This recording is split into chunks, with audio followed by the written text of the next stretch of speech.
Ništa. Smiri, ajmo, to je to, u žicu pritisak. Pritisak u žicu. Hoću da probaš na leđu.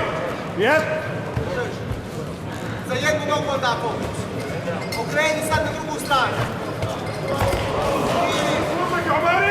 Uči. Uči. Začuvaj glavu. Tako je, leđima. Stani, ajmo, stani. Bravo. Sviđa mi se. To je to. Šta? Slušaj, moramo ga skinuti srb. Znači, lijevu ruku